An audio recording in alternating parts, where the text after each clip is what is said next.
আজকের শুরুটা হচ্ছে ডিসঅ্যাডভান্টেজ অফ পার্টনারশিপ। পার্টনারশিপ যে বিজনেসগুলো আছে সোল এজেন্সি না নিয়ে, সোল পার্টনারশিপ অর্থাৎ নিজে নিজেই না করে যদি আমি কাউকে সাথে নেই তখনই পার্টনার। এই পার্টনারশিপ হতে পারে প্রাইভেট লিমিটেড, হতে পারে পাবলিক লিমিটেড, দুই রকমেরই হতে পারে। তো পার্টনারশিপের যে অসুবিধার মধ্যে একটা unlimited liability. Number one, unlimited liability. আপনাদের জন্য আমি এগুলোকে পয়েন্ট আকারে এগুলো আসছে। এই পয়েন্টগুলোই যদি মনে রাখতে পারেন তাহলে হয়তো কিছুক্ষণ লিখতে পারবেন, 2-1 লাইন করে লিখতে পারবেন। রেফারেন্স আমি দেব, সাথে আমার শিটটাও দিয়ে দেব।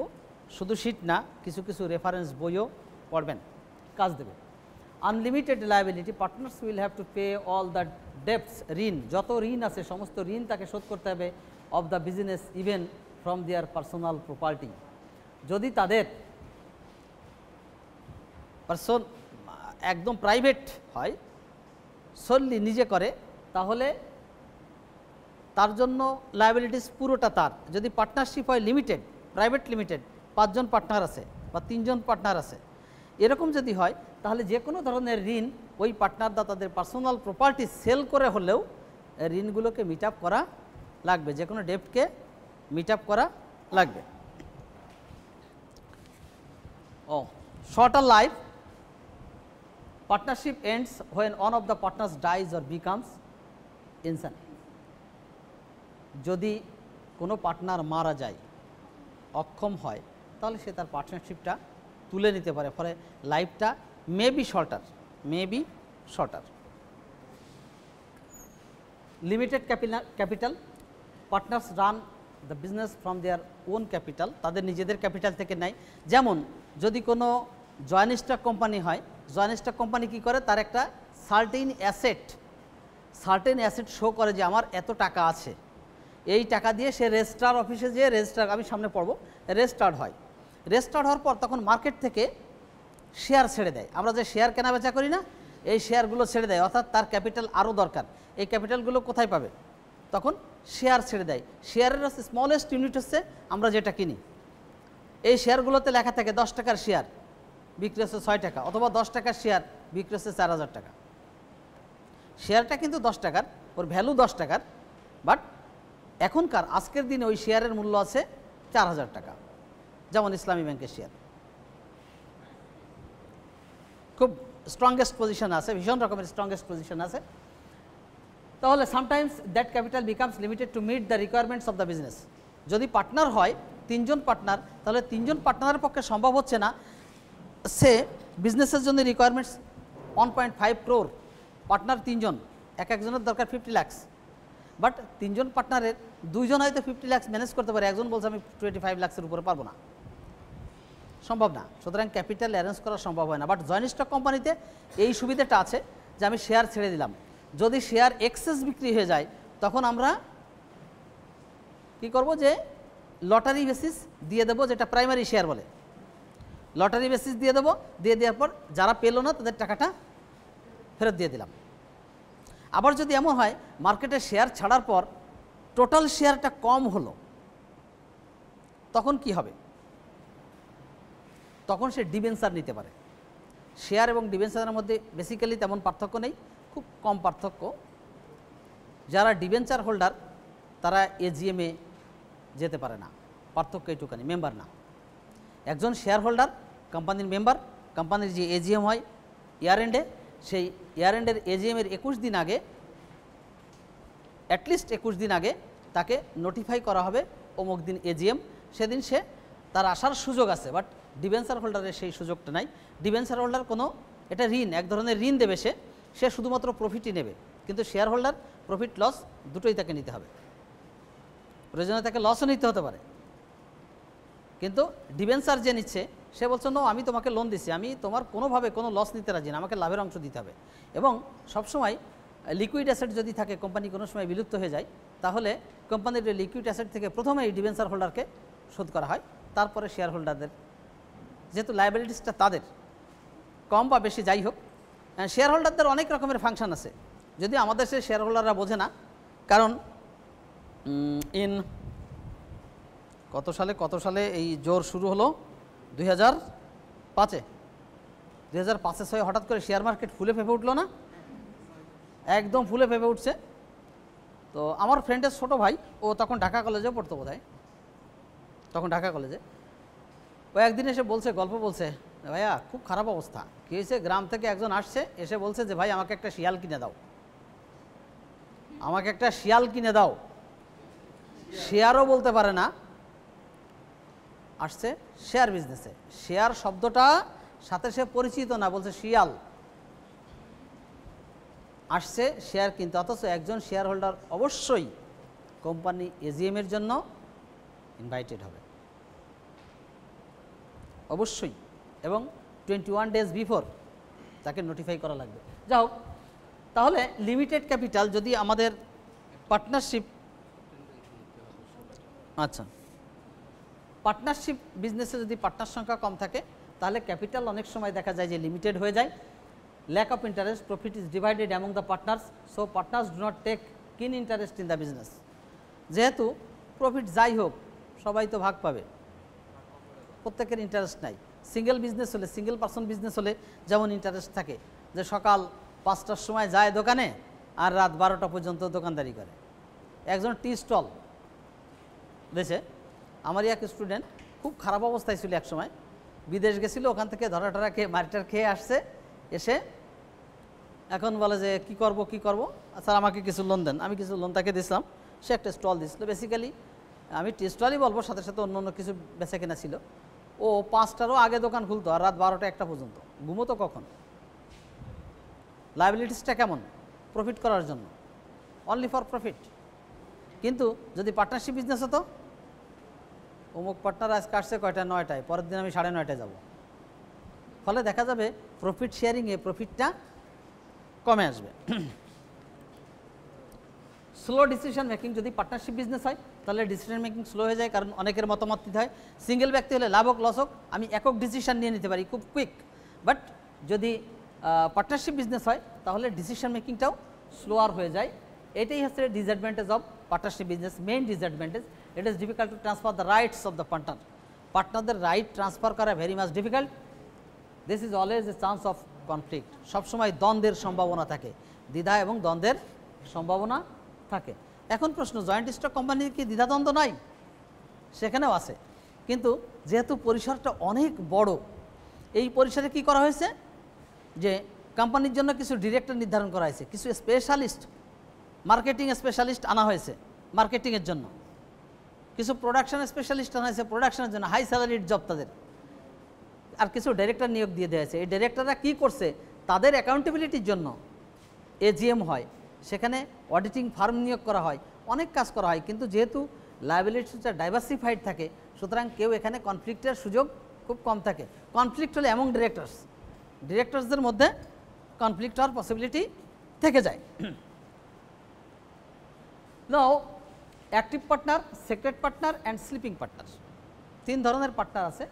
অ্যাক্টিভ পার্টনার, যে আমরা 4 জন একটা বিজনেসে আছি, কিন্তু বলা হলো যে বিজনেসটা রান করবে তুমি, তার জন্য তুমি একটা রেমুনারেশন পাবে, he is active partner.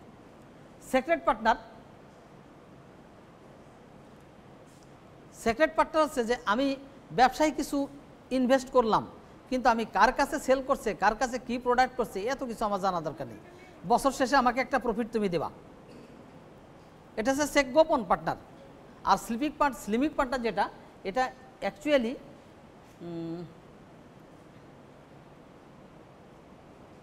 Sleeping পার্টনারটা থাকে এইভাবে না, আমরা যেটা বলি যে যদি আমার নেমটা বা আমার ফেমটা ইউজ করা হয়।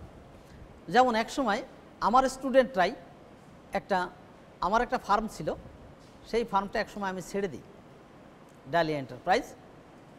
তো ফার্মটা যখন ছেড়ে দিলাম, ছেড়ে দেওয়ার পর আমার স্টুডেন্টরা বললো যে স্যার আমরা ফার্মটা চালাও, বলছে ওটাই থাকবে, প্রোপ্রাইটারশিপও থাকবে কামরুজ্জামান, শুধু আমরা চালাবো। আমি ঠিক আছে চালাও। কি কারণটা হচ্ছে আমার নেম অ্যান্ড ফেম, ওই কোম্পানির কিছুটা হলেও নেম অ্যান্ড ফেম ছিল, কোম্পানিকে কেউ চিনত।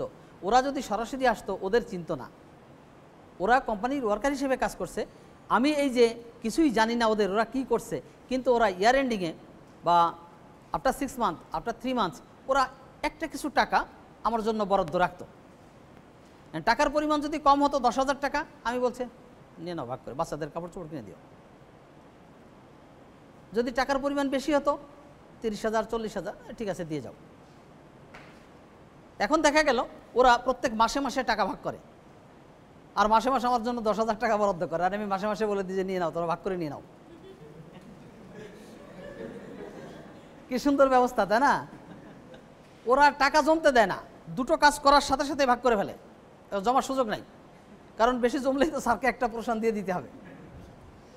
But they are using my name and fame. এই যে আমি যে ধরনের পার্টনার, এটা হচ্ছে sleeping partner. Actually he know nothing about the business, he know nothing about the business, এই জন্যই তাকে বলা হয় sleeping partner. Senior partner, partner senior মানে বয়সে সিনিয়র না, যে বয়স হয়ে গেছে সে সিনিয়র পার্টনার। হয়তো দেখা গেল একটা বিজনেসে, যেমন ইদানিং একটা বিজনেস রান করার পসিবিলিটি তৈরি হয়েছে, এবং সেই বিজনেসের আমি একটা ছোট পার্টনার থাকবো, আমার টাকা পয়সা নাই, সুতরাং আমি ছোট পার্টনার।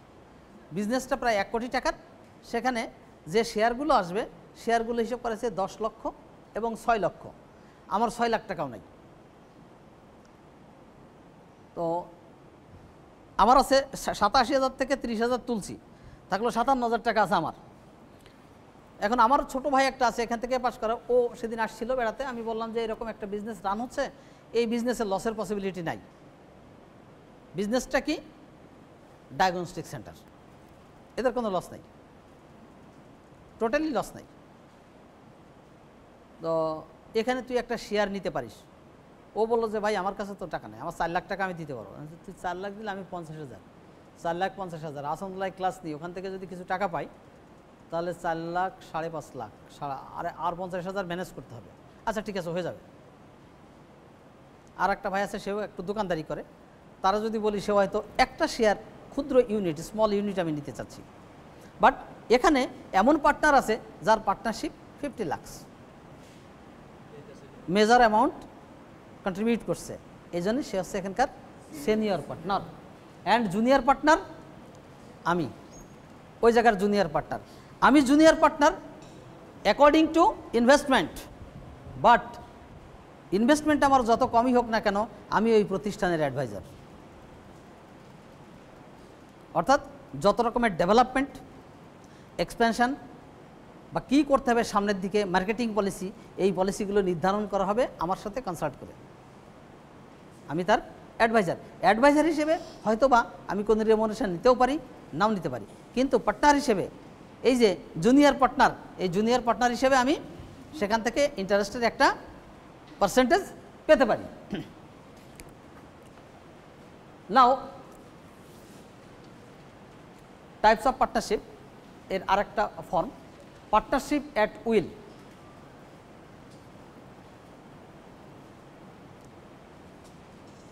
কতক্ষণ পর্যন্ত পার্টনারশিপ থাকবে? আমি যতক্ষণ ইচ্ছা করব ততক্ষণ পর্যন্ত পার্টনারশিপ থাকবে। আমার চুক্তি আছে, পার্টনারশিপের জন্য একটা কন্ট্যাক্ট করা আছে, এই কন্ট্রাক্টে যে রুলস রেগুলেশন আছে সেই রুলস রেগুলেশন অনুযায়ী আমার ইচ্ছা যতক্ষণ পর্যন্ত আমার ইচ্ছার প্রতিফলন হবে ততক্ষণ পর্যন্ত আমি থাকবো, যখন ইচ্ছার প্রতিফলন হবে না তখন আমি থাকবো না। অথবা আমি কোনো কারণে এক্সপায়ার করে গেলাম, আমার ফ্যামিলি, আমার ওয়াইফ বা আমার সন্তান মনে করছে না এই বিজনেসের সাথে থাকার কোনো লজিক নাই, বাবা কি একটা ফালতু বিজনেস শুরু করছিল, লাভ নাই টাভ নাই কিছু নাই, প্রফিট আমি আমার যে ক্যাপিটাল আছে আমি নিয়ে আসি। অথবা আমার ইচ্ছা হলো না এই ব্যবসাটা আর ভালো লাগছে না, এখন একটু হোটেল ব্যবসা করি কিছুদিন, হ্যাঁ কিছুদিন রিক্সা কিনে ভাড়া দিয়ে দেখি কেমন ইনকাম হয়। মানুষ অনেক পলিসি করে না, রিক্সা কিনে ভাড়া দিতে যে দেখে যে রিক্সা নিয়েই হাওয়া হয়ে গেছে, পুরোটাই লস, 42,000 টাকায় গচ্ছা হয়, অনেক সময় হয়, কিন্তু তারপরও মানুষ ট্রাই করে। পার্টনারশিপ বিজনেসটা হচ্ছে যে কতক্ষণ পর্যন্ত আমার ইচ্ছা থাকবে যে আমি এই বিজনেসটা রান করব। Limited partnership, that business in which at least one partner has the limited liability. Investor is liable to the amount he or she has invested in the business only, this is called limited liability. যদি শুধুমাত্র বিজনেসে invest করে, তার দেখভাল কোনো কিছু করার দায়িত্ব নাই, তখন তাকে বলা হয় লিমিটেড লায়াবিলিটি পার্টনার। লিমিটেড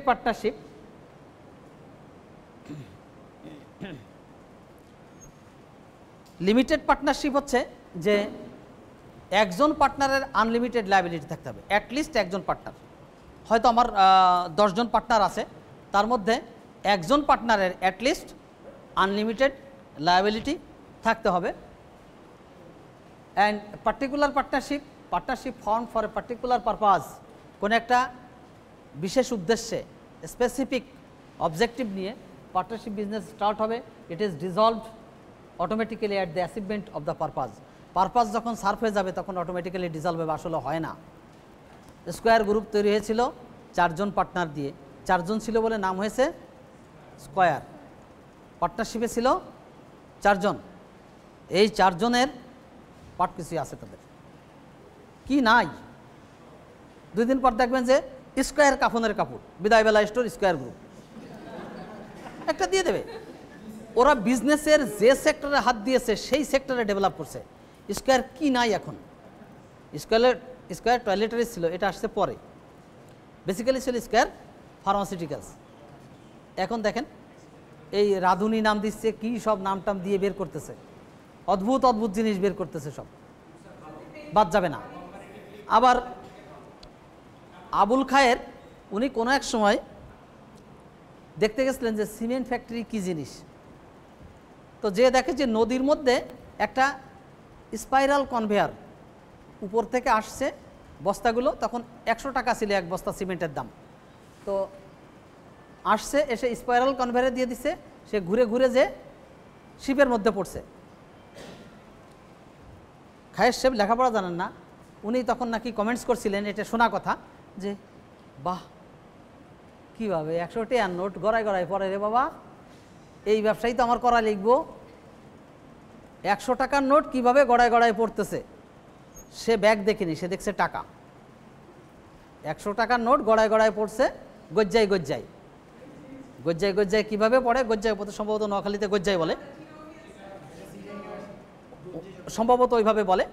উনি ওইভাবে বলছে, তার টার্গেট ছিল যে এই 100 টাকার নোটগুলো আর্ন করতে হবে, উনি সাসমেন্ট করে ফেলছে। সুতরাং বিজনেস কখনো পারপাস অ্যাচিভ হয়ে গেলে যে এটা এন্ডিং হবে, এটা কল্পনা করা ঠিক নয়। বিজনেসের এক্সপ্যানশন হবে, পারপাস যখন অ্যাচিভ হবে তখন এক্সপ্যানশন হবে। না আমার ছিল এটা, এখন আমি পাশাপাশি আর একটা করবো, তার পাশে আর একটা করবো। আজকের আকিজ গ্রুপ কত কি করছে, Akij melamine, Akij particle, Akij cement, Akij computer, Akij গরু বাছুর মোটা তাজাকরণ প্রকল্প, আকিজ হাসপাতাল আছে না, আকিজ সাহেবের হাসপাতালের নাম জানো কি একটা, আদ্দিন হাসপাতাল, তাই তো? তাহলে ওদের নাই কি? আমি যশোরে দেখছি গরু মোটা তাজাকরণ প্রকল্প, সেটাও আকিজ কোম্পানির। বিড়ি আকিজ কোম্পানির, সিগারেট আকিজ কোম্পানির, নাই কি? সামনের দিকে যেগুলো নাই, বৈধ যেগুলো আছে সেগুলো উনি বেঁচে থাকলে হয়তো বা এগুলো এতদিনে হয়ে যেত, যেহেতু উনি বেঁচে নাই হয়তো বা একটু দেরি লাগবে, তবে এক্সপ্যানশন হবে। এখানে যে কথাটা বলেছি, it is resolve automatically at the achievement of the purpose, এটা ঠিক না। যদিও লেখা হয়েছে যেহেতু অবজেক্ট একটা আছে, অবজেক্ট হয়ে গেলেই ব্যবসাটা ডিজলভ হবে, কিন্তু প্র্যাকটিক্যালি ব্যবসা ডিজলভ হয় না, এক্সপ্যানশন হয়। টার্মিনেশন অফ পার্টনারশিপ টার্মিনেট হবে কিভাবে? A partner can terminate partnership by giving notice to other partners due to any reason. তার যে কোনো রিজন দেখায় সে বলতে পারে আমি ব্যবসায় থাকবো না, আমাকে ব্যবসা থেকে অব্যাহতি দেওয়া হোক। তার যে লায়াবিলিটিস ছিল, তার যে রেসপন্সিবিলিটি ছিল, তার যে অ্যাসেট ছিল, এগুলো হিসেব করে ওই সময়ের মধ্যে হিসেব করে তাকে তার প্রপোর্শন অনুযায়ী তাকে দিয়ে দেওয়া হবে। তবে সে পাবে না একটা অংশ। যদি ডেপ্রিসিয়েশনের জন্য কোনো কস্ট কাটা হয়, যেমন আমি একটা ইন্ডাস্ট্রি করছি, এই ইন্ডাস্ট্রিতে কিছু মেশিনারিজ কিনলাম আজকে, এই মেশিনারিজগুলো কেনার পর 1 বছর 2 বছর 3 বছর পর পার্টনার বললো আমি চলে যাব, আমার ফুল প্রফিট এবং আমার অ্যাসেট যা আছে আমাকে দিতে হবে। সে তার অ্যাসেট পাবে না, ফুল পাবে না। কেন পাবে না? কারণ 3 বছরে এই মেশিনটার ডেপ্রিসিয়েশন হয়েছে, 3 বছর পর আমি মেশিনটা ওই একই দামে সেল করতে পারবো না। সুতরাং ডেপ্রিসিয়েশন অ্যামাউন্টটা তার কাছ থেকে তখন ডিডাক্ট করা হবে, কেটে নেওয়া হবে। এটা ইয়ার বিভিন্নভাবে কাটা যায়। ডেপ্রিসিয়েশন অ্যামাউন্টটা কাটার অনেকগুলো পদ্ধতি আছে। সিঙ্কিং ফান্ড, ভিতরে কেটে নেওয়া হয়, বুঝতে পারে না, বছরের হিসাব করার আগে, ফাইনাল হিসেব, প্রফিট হিসেব করার আগে কেটে নেওয়া হয়। এটা সিঙ্কিং ফান্ড, ঘুমোই কাটে, ডুবে জল খাওয়ার মতো।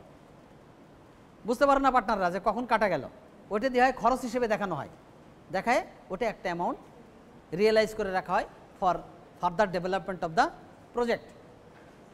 আপন ডেথ, যদি মারা যায় তাহলে টার্মিনেট হবে। Upon death, partnership will automatically be terminated at the death of any partner. Now partnership deed. Partnership ডিডটা কি? A document that contains the terms and conditions of the business. বিজনেসের কি টার্মস, কি কন্ডিশনস, এই terms conditions related যে কাগজ, সেই কাগজটাকে যে ডিড, যে দলিল, সেই দলিলটাকে বলা হয় ডিড, পার্টনারশিপ ডিড। এখন পার্টনারশিপ ডিডের মধ্যে কি কি থাকতে হবে? অবশ্যই একটা পার্টনারশিপ ডিডের মধ্যে এই জিনিসগুলো যেগুলো বুলেটিং করা আছে, এই জিনিসগুলো থাকতে হবে। তার কিছু কিছু এক্সপ্লানেশন দেওয়া আছে হলুদ বুলেট দিয়ে, বেগুনি বুলেট দিয়ে যেটা দেওয়া আছে এটা হচ্ছে মেইন পয়েন্ট, সাব পয়েন্ট হচ্ছে পরেরগুলো। Contents of partnership deed. প্রথম কন্টেন্ট আছে, আমরা একটা চিঠি লিখতে গেলে আগে কি লিখি? চিঠির অংশ কি? প্রথম অংশটা কি? Place and date. আমি কোথার থেকে লিখছি এবং তারিখটা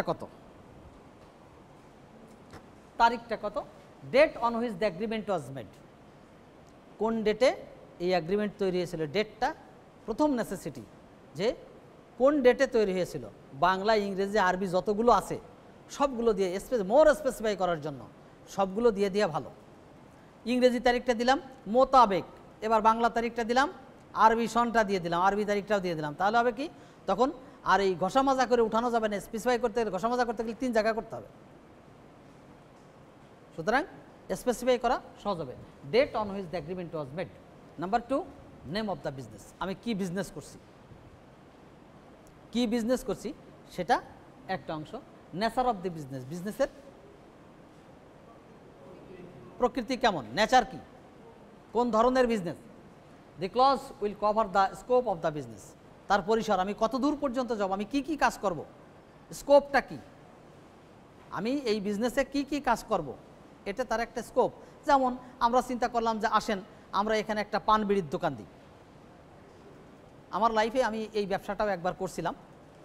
সেটা ছিল তখনকার বয়সের বোধহয় বয়সের কারণে একটা দুর্ধর্ষ বিজনেস করে ফেলছিলাম ইন 1986। তখন আমি মোস্ট ইয়াং গাই। তো হঠাৎ করে চিন্তা হলো আসেন একটা বিজনেস করি। একটা বাজার, যশোর থেকে একটু পশ্চিমে, ক্যান্টনমেন্টের।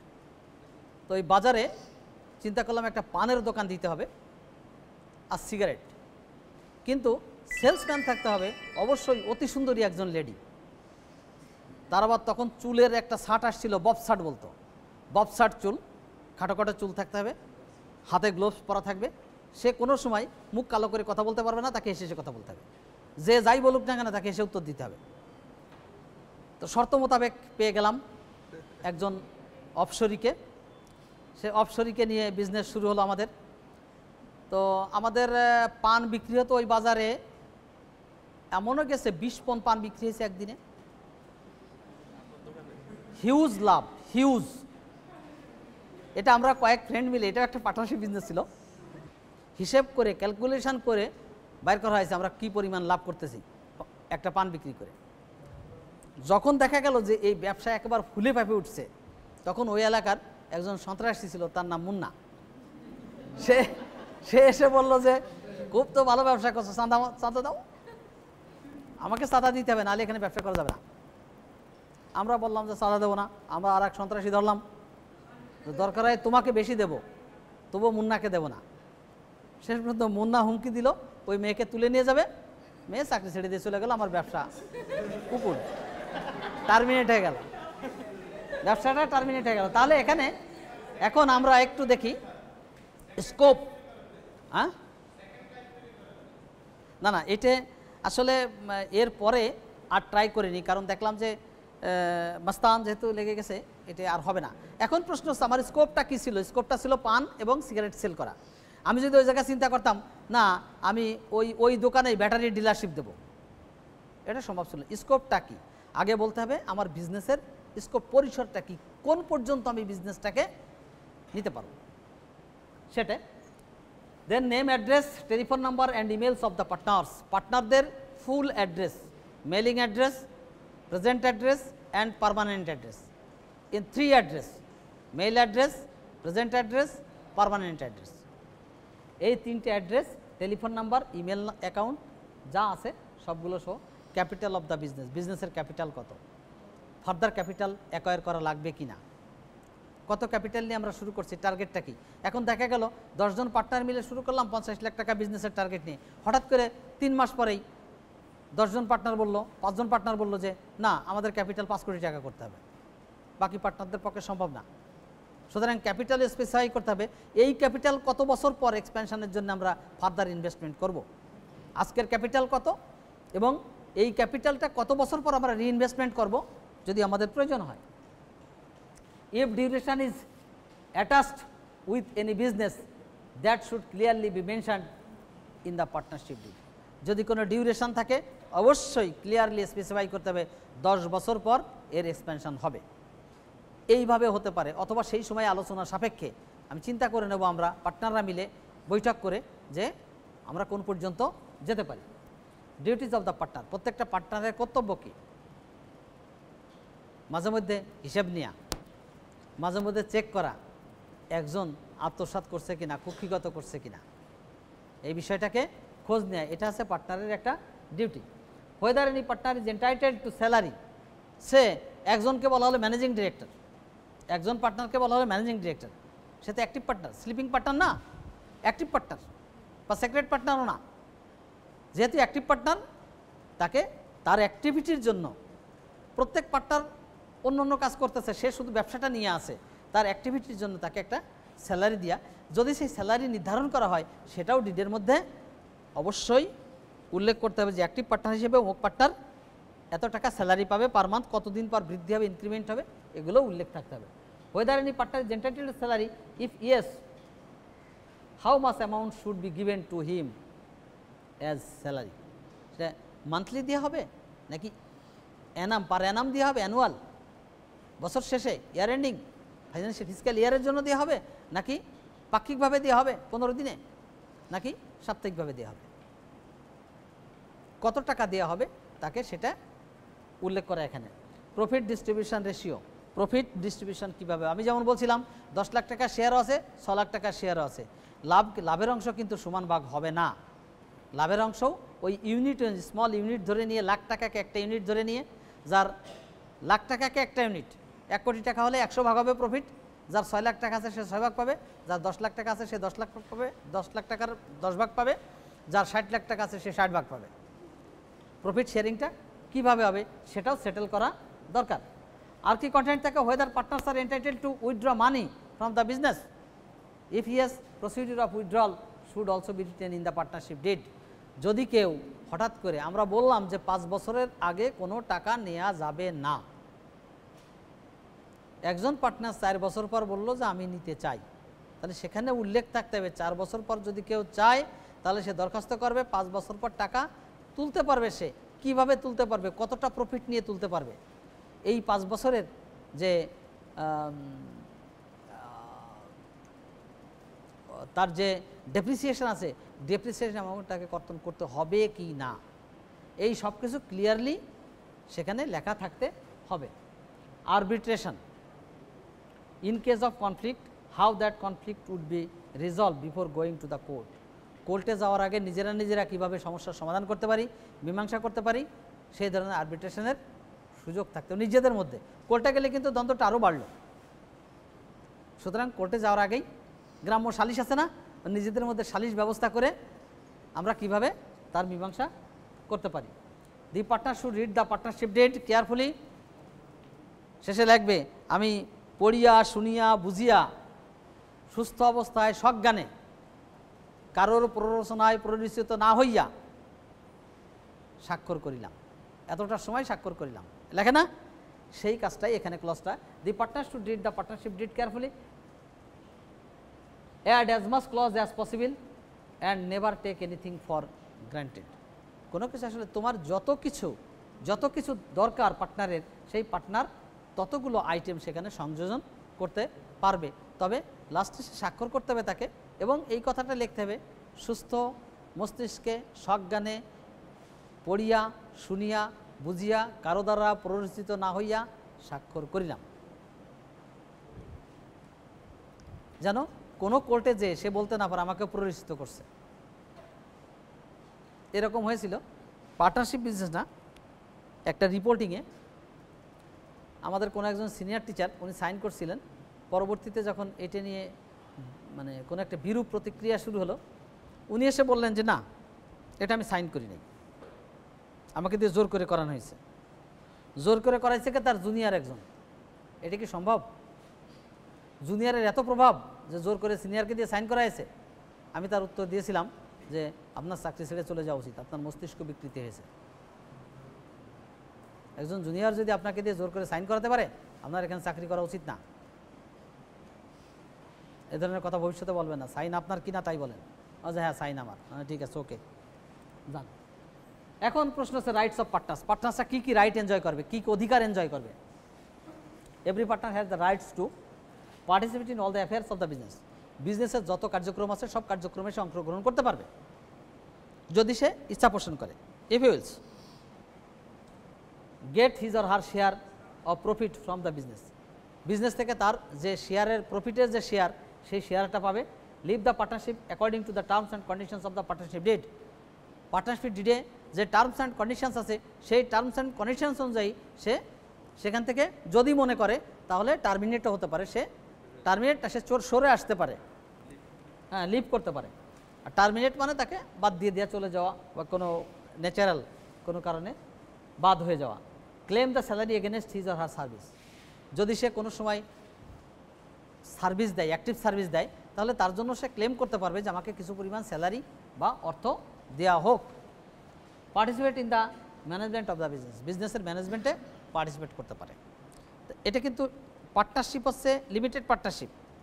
এখনও কিন্তু আমরা পার্টনারশিপ যায়নি জয়েন্ট স্টকে। জয়েন্ট স্টকে কিন্তু এগুলো নাই, participate in management of the business কোনো সুযোগ নাই। ম্যানেজমেন্টের জন্য স্পেশালিস্ট হায়ার করা হবে, চাকরি। কিন্তু পার্টনারদের এই সুযোগটা খুব কম, শুধুমাত্র সে ডিরেক্টর হতে পারে, ম্যানেজিং ডিরেক্টর হতে পারে, এগুলো অল্প কিছু ডিরেক্টর থাকতে পারে। So now we can go to, এ আবার কোনটা খোলে, এ তো শেষ হবে না দেখি,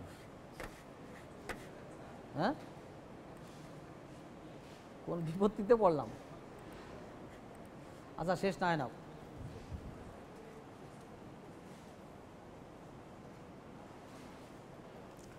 Partners have to maintain accounts which describe the true picture of the business.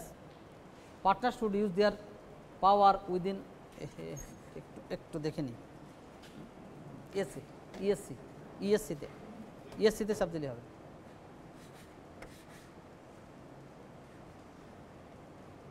যদি মনে করে যে না এই ট্যাক্স ফাঁকি দেওয়া ঠিক না, তাহলে সে তার ওই এটা গভর্নমেন্ট অর্গানকে এই ইনফরমেশনগুলো তার বিজনেস সম্পর্কে সে দিতে পারে, ইচ্ছে করলেই সে দিতে পারে। Partners are responsible to pay their share in case of loss of the business, যদি বিজনেসে লস হয় তাহলে পার্টনাররা অবশ্যই সেই লসটাও বেয়ার করবে, লসের ভাগও নেবে। বলবে যে অমুক অ্যাক্টিভ পার্টনার লসটা পুরোটা সে নেবে, আমি নেব না, এটা হবে না। বিষয়গুলো ডিটের মধ্যে থাকে। It is duty of every partner to obey the decision that has been made in the partnership, পার্টনারশিপের যে ডিসিশন হবে এই ডিসিশন তাকে মানতে হবে। সে 5 জন পার্টনার আছে, সবসময় বিজোড় সংখ্যক পার্টনার নেওয়া হয়, মিনিমাম 2, বাট বিজোড় সংখ্যক নেয়। কেন? জোড় হলে সমান হয়ে যেতে পারে, বিজোড় হলে কখনো সমান হবে না। 5 জন পার্টনার আছে, 3 জন একদিকে 2 জন একদিকে, ডিসিশনটা 3 জনের পক্ষে যাবে। সুতরাং যখন ডিসিশন হয়ে যাবে তখন একটা সম্মিলিত ডিসিশন, তখন বলতে পারবেন এটা আমার মত ছিল না। 7 জন, 4 জন একদিকে 3 জন একদিকে, 5 জন হতে পারে, 5 জন 2 জন হতে পারে। যদি 4 জন 3 জন হয় তাহলে হয়তো রিকনসিডারেশন আসতে পারে, বাট যখন ডিসিশনে যাবে ডিসিশনটা 7 জনেরই, বলা যাবে না ডিসিশন ওই 4 জনের, আমি এর লায়াবিলিটিস নিতে পারবো না, কখনোই এই কথাটা বলা যাবে না। It is the duty to every partner to obey the decision that has been made in the partnership. Partner should not disclose any secret information about the business to any other person. আমার বিজনেসের যদি কোনো secrecy থাকে তাহলে সেটা ফাঁস করা যাবে না। এক সময় শোনা গিয়েছিল কোকাকোলা কোম্পানি, কোকাকোলা, এই কোকাকোলা কোম্পানির পার্টনার 4 জন, তারা নাকি একসাথে প্লেনে ওঠে না। এটা শোনা কথা, এর বিশ্বাসযোগ্যতা কতটা আমারও জানা নাই। তারা একসাথে প্লেনে ওঠে না, অর্থাৎ তার যে বেসিক ইনগ্রেডিয়েন্টস কোকাকোলার, এই বেসিক ইনগ্রেডিয়েন্টস কি এই 4 জন ছাড়া, পার্টনার ছাড়া কেউ জানে না। একসময় কিন্তু কোকাকোলা ওয়ার্ল্ড মার্কেট দখল করছে, একদম কমপ্লিটলি ওয়ার্ল্ড মার্কেট। তারা একসাথে 4 জন প্লেনে উঠতো না। যদি 4 জন প্লেন ক্র্যাশ করে, 4 জন যদি মারা যায় তাহলে হবে না। এই সিক্রেসিটা 4 জনই জানতো, 4 জন পার্টনার। একজন পার্টনার যদি এই সিক্রেসিটা ফাঁস করে দিত, ফাঁস করে দিলেই কিন্তু তার ব্যবসা শেষ হয়ে যেত। এই জন্যই বলা হচ্ছে যে এখানে পার্টনারশিপ বিজনেসের একটা clause, partner should not disclose any secret, কোনো গোপনীয়তা প্রকাশ করা উচিত না। Secret information about the business to any other person. It is a moral obligation and a legal responsibility of the partner not to use firm's forum to take any advantage without imitating to other partners. আর একজন পার্টনারের নাম করে অন্য কোনো জায়গা থেকে কোনো অবৈধ সুবিধে নেওয়া কোনো পার্টনারের পক্ষে উচিত নয়। এটা নৈতিক, নৈতিকতার একটা প্রশ্ন এখানে থেকে যায়। নাও জয়েন্ট স্টক কোম্পানিজ। এতক্ষণ ছিল লিমিটেড পার্টনারশিপ, এখন joint stock company. Joint stock companies are formed under the companies ordinance composite rule. এই রুলটা হচ্ছে 1984, 84 সালের যে আইন, সেই আইন অনুযায়ী জয়েন্ট স্টক কোম্পানি তৈরি করায়। এর আগের আইন ছিল 1932 ব্রিটিশ আইন। এটা বাংলাদেশে এরশাদ গভর্নমেন্টের সময় উনি এটাকে চেঞ্জ করে দেন, চেঞ্জ করে বাংলাদেশের জন্য কিছু স্পেসিফিক রুলস রেগুলেশন দিয়ে তৈরি করেন। Joint stock company is an association of persons for making profit. যে কোনো কোম্পানি উদ্দেশ্য আছে ফর মেকিং প্রফিট, একটা অ্যাসোসিয়েশন। জয়েন্ট স্টক কোম্পানিও তাই। এখানে দেখা যায় পার্টনারের সংখ্যা বেশি, পার্টনারদের যে অ্যাসেট আছে এই অ্যাসেট ছাড়াও বাইরে থেকেও অ্যাসেট তারা অ্যাকোয়ার করতে পারে, through stock, share, through debenture তারা কালেক্ট করতে পারে। Advantage of joint stock company আমরা একটু আজকে এটা শেষ করব, কারণ যেহেতু প্রাইভেট লিমিটেড কোম্পানির সাথে জয়েন্ট স্টক কোম্পানি একসাথে না করলে এর ডিফারেন্সগুলো বোঝা যাবে না। এক্সপ্যানশন অফ দ্য বিজনেসকে খুব দ্রুত এক্সপ্যান্ড করা যায়। প্রাইভেট লিমিটেড কোম্পানিতে কী ছিল, ক্যাপিটাল ছিল লিমিটেড, ওখানে বলা আছে একটা টার্ম ক্যাপিটাল লিমিটেড। যেহেতু ক্যাপিটাল লিমিটেড এক্সপ্যানশন পসিবিলিটি কম, এখানে ক্যাপিটাল যেহেতু হিউজ, সুতরাং এক্সপ্যানশন পসিবিলিটি অনেক বেশি। ক্রেডিট ফ্যাসিলিটি, ক্রেডিট মানে কর্জ করা, আরেকজনের কাছে ধার নেওয়ার এই সুযোগ আছে। কীভাবে? Through stock and debenture. More capital private limited কোম্পানিতে ক্যাপিটালের পরিমাণ ছিল কম, এখানে ক্যাপিটাল অনেক বেশি। With more capital and more expertise companies have more chances to earn more profit. কিন্তু প্র্যাকটিক্যালি এটা নাও হতে পারে, সেটা আসবে পরে সামনের দিকে। Expansion in the scale of business, স্কেলে তার এক্সপ্যানশন পসিবল, অল্প সময়ের মধ্যে expansion possible. Responsibility of investor is limited to the face value of shares, this is called limited liability. Limited liability কি? একজন শেয়ার হোল্ডার 10টা শেয়ার কিনছে, 10 টাকা দামের 10টা শেয়ার কিনছে, 10টা শেয়ার, এখন শেয়ারের দাম 130 টাকা সে, কিন্তু তার ফেস ভ্যালু ছিল 10 টাকা। তার কাছে যদি 10টা শেয়ার থাকে, সে ওই কোম্পানির কত টাকার মালিক? মাত্র 100 টাকার মালিক। এখন 100 টাকার মালিক নিয়ে যদি বলে প্রতিদিন যে মালিকের কোম্পানির হেড অফিসে যে যদি বলে আমি 100 টাকার মালিক, আমাকে হিসাব দাও, আমাকে হিসাব বুঝাই দাও, এইগুলো সে পারে না, তার লায়াবিলিটিস লিমিটেড, এটা সে বলতেই পারবে না। টাকার গায়ে লেখা থাকে চাহিবা মাত্র ইয়ার বাহককে দিতে বাধ্য থাকিবে। কি দিতে বাধ্য থাকিবে? মায়ের। তাহলে চাহিবা মাত্র ইয়ার বাহককে দিতে বাধ্য থাকিবে, এর মানে কি? সমপরিমাণ মূল্য কিসে? ইন গোল্ড, এক্সচেঞ্জটা ইন গোল্ড। এক্সচেঞ্জটা নট ইন ডলার, এক্সচেঞ্জটা ইন গোল্ড। ইনফ্লেশন তখনই হয় যখন আমার গোল্ড নাই কিন্তু আমি টাকা ছাপাচ্ছি, গোল্ড নাই টাকা ছাপাচ্ছি। বাংলাদেশে যত টাকা আছে তত টাকার গোল্ড থাকা উচিত, নাই বলে ইনফ্লেশন হয়েছে। চাইবা মাত্র দিতে বাধ্য থাকিবে। এখন আমার কাছে 100 টাকা আছে, আমি কি যে বাংলাদেশ ব্যাংকের গভর্নরকে বলবো 100 টাকার গোল্ড দাও? আমার 100 টাকা আছে, আমি চাইবা মাত্র তুমি বাধ্য, লিখেই দিছো চাইবা মাত্র দিতে বাধ্য থাকিবে। আমি চাইলাম 100 টাকার গোল্ড দাও, কেউ বলে না। বলে কি? যদি বলে সে পাবে, রিয়েলি পাবে। It is is right, it is the right of that owner of note. তার রাইট এটা, কিন্তু সেই রাইটটা সে আদায় করতে পারছে না বা যাচ্ছেও না, আদায় করতে যাচ্ছে না। এখানে এরকম কোম্পানির কিছু limited liability face value share অনুযায়ী কিনছি কিছু শেয়ার, কিন্তু আমি হিসাব জানি না। কোম্পানি বছর বছর বলে যে শেয়ারের প্রফিট এত, প্রফিটটা আমার অ্যাকাউন্টে চলে আসবে। ওই যে বিও অ্যাকাউন্ট বলে না, আমার অ্যাকাউন্টে চলে আসবে, তাই তো? Then if one person dies or leaves the country it does not have any impact on the business. একজন মরে গেল বা একজন চলে গেল, লিমিটেড পার্টনারশিপে কী ছিল? কেউ যদি মরে যায়, এন্ড, ক্লোজ, পার্টনারশিপ ক্লোজ। এখানে বলছে যে একজন যদি মরে যায় বা দেশ ছেড়ে চলে যায়, তার জন্য কোম্পানি বন্ধ হবে না। Life of the joint stock company is longer than sole proprietorship or partnership business. এককভাবে করলে যতটা লাইফ পাই, পার্টনারশিপ করলে যতটা লাইফ পাই, এই ধরনের কোম্পানির লাইফ তার থেকে অনেক বেশি। খুব সহজে একে বন্ধ করা যায় না। একবার যদি শুরু হয়ে যায় রেল লাইনের মতো, রেলগাড়ির মতো, ও থামাতে গেলেও 300 গজ দূর থেকে ব্রেক করা লাগে, নাহলে সহজে থামে না। ওর তো একটা ইনার্সিয়া আছে। এখানেও এরকম, যেহেতু অনেক মানুষ এনগেজ, অনেক টাকা ইনভলভ, একে ইচ্ছে করলেই যে কোনো সময় টার্মিনেট করা, কাউকে টার্মিনেট করা বা বন্ধ করা সম্ভব নয়। It is easy to transfer rights. রাইটটা ট্রান্সফার করা খুব সহজ। আমার কাছে শেয়ার আছে, আমি বললাম ভাই আমি এই শেয়ার রাখবো না, ছেড়ে দেবো, এ কোম্পানি আমার ভালো লাগছে না। আপনার টাকা আছে, আপনি শেয়ারটা নিয়ে নিলেন, সহজে ট্রান্সফার হয়ে গেল। কোম্পানি জানতেও পারলো না কি হচ্ছে, অ্যাকাউন্টের মধ্যে শুধু হয়ে গেল কাজ কারবার। যা কিছু হওয়ার দরকার অ্যাকাউন্টের মধ্যে হয়ে গেল, পরে কোম্পানি জানবে। খুব সহজে এটা ট্রান্সফার করা সম্ভব। Company can hire better experts which results in better management. Limited কোম্পানিতে কী ছিল? আমরা 3 জন পার্টনার ছিলাম, 3 জনই ম্যানেজমেন্টের সাথে জড়িত, অথবা 2 জন নাই, একজন অ্যাক্টিভ পার্টনার, সেই ম্যানেজমেন্টের সাথে জড়িত। এখানে যেহেতু লোক অনেক, তারা মনে করছে আমরা লোক অনেক হলেই কেবে, ম্যানেজমেন্ট এক্সপার্ট আমার নাই, একজন এক্সপার্টকে হায়ার করে নিয়ে আসো, একজন এক্সপার্টকে হায়ার করে নিয়ে আসতে পারে তারা। Public place more confidence, public place more confidence in companies rather than in any other form of business. সাধারণ পাবলিকের এই জাতীয় কোম্পানিগুলোর প্রতি কনফিডেন্স বেশি থাকে, কারণ তাদের গ্রোথ রেটটা থাকে বেশি। কোনো কোনো সময় লস হয়। অনেক কোম্পানি মার্কেট, শেয়ার মার্কেটে দেখা যায় না কত পার্সেন্ট নিচে নেমে গেছে, কত পার্সেন্ট উপরে উঠছে।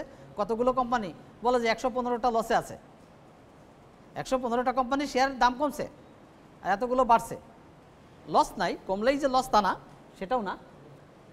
Anyone can exit from joint stock company by selling his or her share, sell করে সে চলে যেতে পারে। এখন ডিসঅ্যাডভান্টেজ কি এর? 3 জন মানুষই একসাথে হওয়া যায় না, ডিসিশন নেওয়া যায় না। আর যদি 50 জন মানুষ হয় তাহলে তো কথাই নাই, অনেক লেন্দি প্রসেসটা অনেক লিঙ্গারিং হবে। Formation of joint stock company is very lengthy, very complicated and very technical job. Lack of interest, ইন্টারেস্টের অভাব। ওর এতগুলো মানুষ নিয়ে যাব, কার প্রতি বিশ্বাস থাকবে কি থাকবে না, কি দরকার ঝামেলা করার, ওর থেকে আমি নিজের মতো নিজে করি, ছোটো করে করি, স্মল স্কেলে করি। ল্যাক অফ ইন্টারেস্ট, এটা আগ্রহ কম, আগ্রহ কম। There is not much secrecy found in companies. কোম্পানির মধ্যে যেমন 3 জনের ব্যবসা ছিল, বলছি যে দোস্ত এইটা কিন্তু বলিও না, এটা আমাদের সিক্রেট। কিন্তু জয়েন্ট স্টক কোম্পানিতে কোনো সিক্রেসি রাখা যাবে না, নো সিক্রেসি, সব ট্রান্সপারেন্ট, ওপেন করে দিতে হবে, জনগণ যেন দেখতে পারে। Companies pay double taxation to the government. গভর্নমেন্টকে 2 বার করে ট্যাক্স দিয়ে লাগে জয়েন্ট স্টক কোম্পানিকে। কেন? সেটা আরও পরে আসবে। ডিলেড ডিসিশন মেকিং, যেহেতু পঞ্চায়েত অনেক লোক জড়িত থাকে, ডিসিশন মেকিংয়ে ডিলে হয়। Power is centralised because there are few people who have major portion of the company's share. এখন এই ঘরের মধ্যে 5 জন ব্যক্তি আছে, মিটিং করছে একটা, এই 5 জনের মধ্যে দেখা গেল, বলছি এই ঘরে 40 জন ব্যক্তি আছে, এর মধ্যে দেখা গেল 5 জন বেশ ভোকাল। এই 5 জনই মোটামুটি যে কোনো মিটিংয়ে দেখেন 5 জনই কিন্তু ওই কন্ট্রোল করে, কন্ট্রোলিংটা ওরকমই থাকে। যারা একটু বেশি ভোকাল, ভাব নেয় যে আমি বেশি বুঝি, বেশি পণ্ডিত, তারাই কিন্তু বেসিক্যালি কন্ট্রোল করে। এই জয়েন্ট স্টক কোম্পানিতে যার শেয়ার বেশি থাকে, মেজর শেয়ার যার থাকে, হ্যাঁ, সে কিন্তু একটু ফালাফালি বেশি করতে চায়, লাফালাফি বেশি করতে চায় এবং সবসময় নিজের আধিপত্য বা প্রভাব, ইনফ্লুয়েন্স সে প্রকাশ করে বা করতে চায়। তো একটু বলি, একটু গল্প করি। আমার এলাকায় আমি আগে ছোটোকালে দেখছি, অর্থাৎ তাহলে আপনার 3টে কলামের মধ্যে এটা হচ্ছে এক নম্বর কলাম, 2 নম্বর কলাম, 3 নম্বর কলাম, খাড়া খাড়া দাগ কলাম যদি করে নেন তাহলে দেখবেন যে এই একটা পয়েন্ট আমি দিছি যে নাম্বার অফ মেম্বার একটা পয়েন্ট, ইস্যু অফ শেয়ারস আর একটা পয়েন্ট, পাবলিক লিমিটেড কোম্পানিতে শেয়ার ইস্যু করা যায় না, name of the company, annual report, transfer of share, statutory meeting, submission of annual report.